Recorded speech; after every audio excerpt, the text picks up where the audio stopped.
ఉన్నత విద్య అభ్యసించే విద్యార్థులను కూడా ఎంతో అన్యాయానికి కూడా గురవుతున్నారు ఈ కూటమి ప్రభుత్వం చేతిలో కూడా. 8 మాసాలు కావస్తా ఉంది ఈ ప్రభుత్వం ఏర్పడి.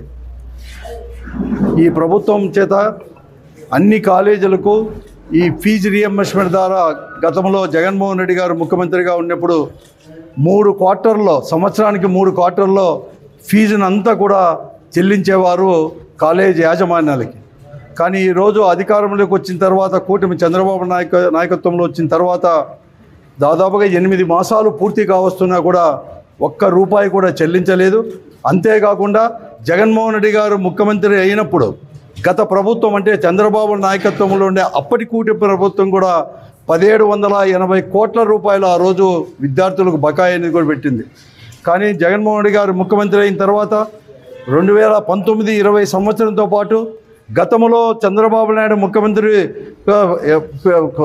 ముఖ్యమంత్రిగా పెండింగ్ పెట్టిన ఫీజు రియంబర్స్మెంట్లో 1780 కోట్లతో పాటు 4000 కోట్లు ఒకే విడతలో కూడా విడుదల చేసిన ఘనత కూడా ఆ రోజు ముఖ్యమంత్రిగా జగన్మోహన్ రెడ్డి గారిది, వైఎస్ఆర్ కాంగ్రెస్ పార్టీ ప్రభుత్వం. ఈరోజు ఇంతవరకు కూడా ఒక్క రూపాయి కూడా చెల్లించిన వైనం.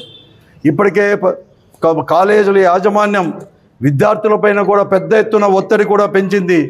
వారికి అందరికీ కూడా కాలేజీలకు కూడా మేము రానియము, రేపు మార్చిలో కానీ ఏప్రిల్లో జరగబోయే పరీక్షల్లో కూడా మిమ్మల్ని ఎగ్జామినేషన్ కూడా కూర్చోబెట్టుకోమని చెప్పేసి ఈరోజు పెద్ద ఎత్తున కూడా వారిపైన ఒత్తిడి పెంచుతూ ఉన్నారు. ఒత్తిడికి గురవుతున్నారు, ఎంతో ఆందోళన చెందుతున్నారు. వారి తల్లిదండ్రులు ఆందోళన చెందుతున్నారు.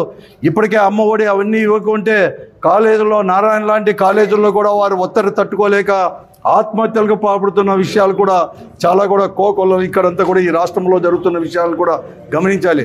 అందుకోసమే గతంలో మేము ఇప్పటికైనా కానీ ప్రభుత్వం కన్నా వెంటనే కూడా చెల్లించకపోతే బకాయిలు కూడా మేము అందరికీ రేపు నెల అంటే ఫిబ్రవరి 5వ తేదీ బుధవారము ఈ రాష్ట్రంలో వైఎస్ఆర్ కాంగ్రెస్ పార్టీ ఆధ్వర్యంలో విద్యార్థుల యొక్క తల్లిదండ్రులు, వారితో పాటు కూడా వైఎస్ఆర్ కాంగ్రెస్ పార్టీ కార్యకర్తలు, నాయకులు, శ్రేణులు అందరూ కూడా కలిసి పెద్ద ఎత్తున ఒక ర్యాలీగా పోయి కలెక్టర్కు వినతి పత్రం కూడా ఇచ్చేసి వెంటనే విడుదల చేయాలి, లేకుంటే పోరును అనేది కూడా తీవ్రతం చేస్తామని చెప్పేసి హెచ్చరిక చేయడానికి మేమంతా కూడా వెళ్తున్నాము 5వ తేదీ. కాబట్టి నేను ఈ అనంతపురం జిల్లాలో ఉండే ఉన్నత విద్య అభ్యసించేవారంటే డిగ్రీ, ఇంజనీరింగ్ కాలేజు, డాక్టర్లు, పోస్ట్ గ్రాడ్యుయేషన్ వీరందరూ కూడా విద్యార్థులు అందరూ కూడా ఆ ర్యాలీలో పాల్గొనాలని చెప్పేసి, వారి తల్లిదండ్రులు కూడా పాల్గొనాలని, అలాగే వైఎస్ఆర్ కాంగ్రెస్ పార్టీ నాయకులు, కార్యకర్తలు అందరినీ కూడా పెద్ద ఎత్తున కూడా ఆ ర్యాలీలో పాల్గొనాలని చెప్పేసి కూడా నేను కోరుతా ఉన్నాను. అనంతపురం వైఎస్ఆర్ కాంగ్రెస్ పార్టీ తరఫున నేను అందరినీ కూడా కోరుతా ఉన్నాను. ఇదే కాకుండా డిగ్రీ కాలేజ్ దగ్గర నుంచి ర్యాలీ ప్రారంభమై సప్తగిరి సర్కిల్ మీదుగా కలెక్టర్ ఆఫీస్ వరకు కూడా పెద్ద ఎత్తున ర్యాలీ పోయి అక్కడ కలెక్టర్ని కలిసి వినతి పత్రం సమర్పిస్తాం. కాబట్టి వెంటనే జిల్లాలో ఉండే అందరూ విద్యార్థులు కూడా ఈరోజు ఫీజు రియంబర్స్మెంట్ ద్వారా ఎవరికైతే ప్రభుత్వం అనేది కూడా ఇస్తూ ఉందో వారందరూ కూడా ఇక్కడ అక్కడికి రావాలని చెప్పి, జిల్లా పరిషత్ దగ్గరికి 10:30కి రావాలా, ర్యాలీలో పాల్గొనాలని చెప్పి మేము విజ్ఞప్తి చేస్తున్నాం. 5వ తారీఖున తలబొట్టబోయే వైఎస్ఆర్ కాంగ్రెస్ పార్టీ తలబెట్టబోయే ఫీజు పోర్ ర్యాలీని వైఎస్ఆర్ కాంగ్రెస్ పార్టీ శ్రేణులు, విద్యార్థులు, తల్లిదండ్రులు అంతా కలిసి వచ్చి జయప్రదం చేయాలని మేము పిలుపునిస్తున్నాం వైఎస్ఆర్ విద్యార్థి భవన్ తరఫున.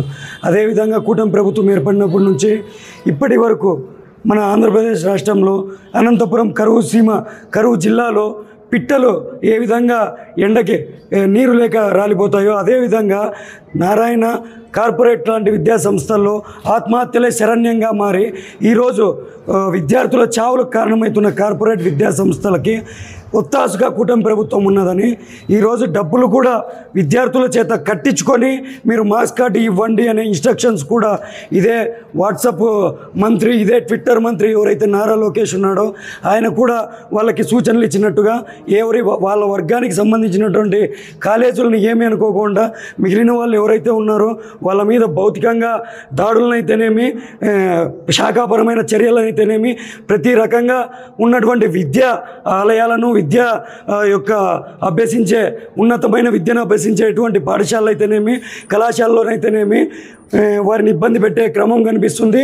మనం ముఖ్యంగా గమనిస్తే పాఠశాలలు, విశ్వవిద్యాలయాలు, దేవాలయాలు లాంటివి. అలాంటి విశ్వవిద్యాలయాల్లో టెండర్లు, మద్యం టెండర్లు పిలుస్తున్నారు.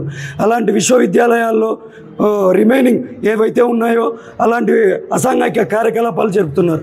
కూటమి ప్రభుత్వము విద్యను నీరుగార్చే ప్రభుత్వంగా ఉన్నదని ప్రశ్నిస్తానని గద్దెనెక్కినటువంటి deputy CM Pawan Kalyan seize the ship అంటాడు, కానీ సీజ్ ద కాలేజ్ అనలేకపోతున్నాడని. సీజ్ ద కాలేజ్ అని ఎప్పుడు అంటావు అప్పుడే నువ్వు నిజమైన నాయకుడని మేము వైఎస్ఆర్ విద్యార్థి విభాగం తరపున తెలియజేస్తున్నాం. ఫిబ్రవరి 5వ తారీఖున ప్రతి ఒక్కరూ విద్యార్థులు, మేధావులు, ప్రజా ఉద్యమకారులు, వైఎస్ఆర్ కాంగ్రెస్ పార్టీ కుటుంబ సభ్యులు అంతా వచ్చి ఫీజు పోర్ ర్యాలీని జయప్రదం చేయాలని మేము వైఎస్ఆర్ విద్యార్థి విభాగం తరపున కోరుతున్నాం.